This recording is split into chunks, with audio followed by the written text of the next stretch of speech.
Now, when you welcome a dog or a new puppy into your life, they bring lots of joy. But it can also be a very steep learning curve and a little bit of drama thrown in there as well. But fear not, we have our dog behaviouralist, Nancy Creedon, with us with beautiful Bruce. Tell us about Bruce, Nancy. Isn't he just ridiculously cute? He's only just 5 months. He's a German Shepherd Rottweiler mix, and he's gigantic. He is huge. He's so big. He's only 5 months old. Just 5 months. So, I mean, by the time he finishes growing, he'll be a donkey, I think. How big will he get? I don't know, because, I mean, at this size, a Rottie or a German Shepherd puppy, or at this age, wouldn't be this big. So I think he's going to be like nearly like a Newfie. But we like these big dogs. Big, strong dogs. I like them. And he's so sweet. He's really sweet. Come here. When we bring a new pet into our home, a new puppy into our home, there's fierce excitement both for us and the puppy. We need to manage that a bit. It's chaotic, yeah. Everyone thinks, oh, yay, a puppy. I'd never get a puppy again. It's a lot of work, a lot of training, and a lot of stuff that people don't think about. Yeah, and I suppose lots of people got them over lockdown as well, and all of a sudden they have to go back to work, and they have to kind of bring that into their lives now as well. Yeah, I mean, the dog world at the moment is a little bit crazy. Yeah, we've a lot of work to do, us trainers. Nancy, we have loads of questions, because when we put a shout out, lots of people with concerns out there and dilemmas as well. The first one comes in from Chloe in Wexford, and it is all about her young dog, Bonnie. Hi Dottie and Nancy, this is my 5-year-old German Shepherd Bear. He's perfect, but we have an 11-month-old female German Shepherd named Bonnie. She likes shoes and furniture. Do you think you could give us a tip on how to stop her? So Bear is brilliant, as we can see it there, but Bonnie not so much. Bonnies are troublemakers, yes. So the big thing with chewing, and the mistake that people often make, is that they'll tell the dog off when the dog's already mid-chewing and the dog isn't learning anything. With chewing, I'll show you now in a minute with our little slipper, what you need to do is when the dog is not chewing, you're praising. So if you see them checking out your shoes, you're saying, good boy, good boy, good boy. Instant they go to touch the shoes, that's when you interrupt and you call your dog away. Instant they stop chewing, it's praise, praise, praise again. It's like the yes-no game. The dog is getting real clear guidance of what the human wants and what the human doesn't want, and that's the fair way to train your dog. Okay, can we have a bit We'll of a give it a demo go. here We'll as well see now, how good Bruce is going to be. It's important to see this, okay? So if he's not a good boy, oh, too much praise now. Good boy. Okay, Bruce, good boy. That was perfect.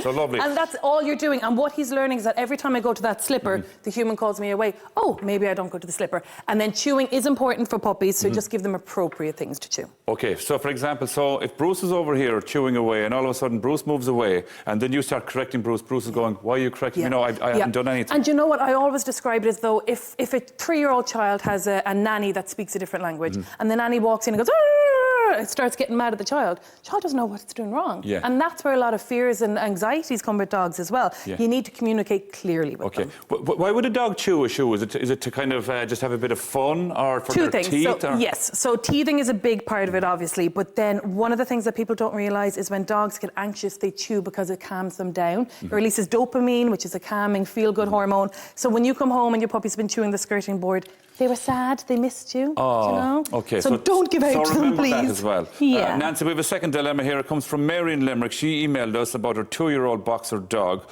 who has a habit of jumping up on people. She says Bruno is a pure pet, she says here, but he is a very, very strong dog and needs to nip this in the bud, really. Yes. Like, the dog is excited, so what do you do? And jumping is a normal thing for dogs to do, because obviously they want to be near the human, they want to give you kisses and all that kind of stuff. But when they're jumping on strangers, it's tricky, because often the stranger will reward them and give them attention for doing it, and you can't say to the stranger, hey, please don't reward my dog when he jumps. It's very hard to go. You're kind of dancing with the dog. It's nice, though. You know? Yeah, well, it is lovely, but then if you're not being consistent, if the dog can do it sometimes and not other times, they don't understand it. But one of the tricks that I've picked up just by being around so many dogs is that if you think a dog is about to jump on someone, what I do is I call it a belly grab, okay? I'll show you in a second, but it's literally holding the dog by the pelvis, and when you hold them by the pelvis, as they go to jump, they'll tuck their bums down, so they usually jump like that. So because you're supporting the pelvis, my hypothesis is that they just decide not to jump because it's not a normal thing to do when something's there.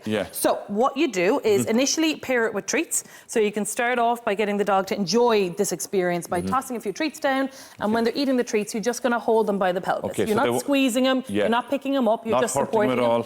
And what would happen is if someone was passing on the streets, you hold on to him by the pelvis, the person can come, say say their hellos. Yeah. He's got all 4 paws in the ground. He's having a nice time, and he's forming the habit that when I say hi to people, my legs are on the ground. So when we're talking about learning here, Nancy, we're talking about habits, aren't we? Yes. Yeah. 100%. And the big thing is, right, when you've got a puppy, their brains are sponges. And their brains are learning so much every day. You have until adolescence to almost like carve out that brain like Play-Doh. So the more training you do with the right behaviours while they're young, the way easier your life becomes. And better for the dog. Off the back of that then, Nancy, can you teach an old dog new tricks then? It is harder. So scientifically, what's happening is parts of the brains that haven't been used as puppies gets recycled. So their brains are less plastic, if we think of it like that. So yes, officially, it is harder to train an old dog new tricks. Nancy, we need to keep our dogs happy and healthy as well. We have a question here from Vicky, and it is about her dog Milo.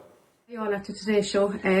I'm Vicky and this is my dog Milo, and I'm just looking for advice on getting a dog to take their medication. He was recently diagnosed with an ear infection, and I tried to get the medication in by giving it to him in pieces of ham and stuff, and he would spit it out. So I'm just wondering, would you have any advice on how to get him to take their medication? Thank you, bye. Oh, Nancy, a very important one. And a common one. And people make mistakes by doing things by putting the treat into like different butters and different peanut butter and stuff, and the dogs will spit them out. I have a great trick for this one. Again, comes with years of practice. Yeah. So what I do is I'll get about 4 treats, okay? The dog knows that when they do a sit, they get a treat. In the first 2 sits, I'm going to give him a normal treat. In the 3rd sit, I'm going to give him the tablet treat. So I'll just squeeze the tablet into like a squishy treat. Yeah. And then as he puts that into his mouth, I'll quickly then give him a 4th treat. So we'll swallow this one. Oh, Fingers crossed it works. We will see what happens. I like this trick now. Yes. So it's tricking them, but it's also for a dog that's not feeling great. Yeah. It's nice to have treats in a nice way. So sit, good boy, normal treat. Come here. And bring it back again. Sit, good boy, normal treat. This one's going to be the tablet treat. Sit, good boy, tablet treat, and then another treat quickly, and it's gone. Tablet's gone, and it's a happy dog. I love it. Yeah, it's a great trick. Yeah, Nancy, we have one more question, we have one more dilemma, and again, a very common problem. Let's have a look. Hi, Dahi and Nancy. I'm Christian, and this is my dog Steve. So Steve sheds really bad, and there's hair everywhere. So I'm just wondering if there's any tips on getting dog hair from out of the house. A very common problem. The bane of my existence. So how do we get rid of it? This is why I have my gloves here today. Cheap and cheerful. Yeah. Rubber gloves are amazing for getting dog hair off fabrics, off your stairs, off your car, and off your dog. Yeah. The static electricity that it causes once you start kind of rubbing it just gets the hair right up. And like in cars, it is amazing. Stop. I think everyone that does car valeting uses rubber gloves for this, and it's just like the best thing in the world. And like, Nancy, I don't know what I'm seeing. I don't know what I'm witnessing here now. Witchcraft. But on stairs as well, it's so much easier than getting the Hoover out. So this is what we do. And if you've got a smooth-coated dog, again, rubbing your dog with this is enjoyable for the dog, and the amount of hair you get off is crazy too. So isn't that amazing? Do you know, it's a good one actually. If you kind of rub the dog, it won't even make it onto the carpet. Yeah. Well, I mean, I'm not going to guarantee that. There's a lot of dog hair in most dogs. But yeah, no, this is what I go to all the time. And like, I'd watch this for therapy. I know. And it's like, I don't use rubber gloves for cleaning any dishes, but keeping them on standby for dog hair. Nancy Creedon, thank you very much. Always great to have you. You're back again with us soon. Hopefully Looking soon, forward to that. If you have any questions or dilemmas for Nancy, just like our people today, please do email us today at rte.ie.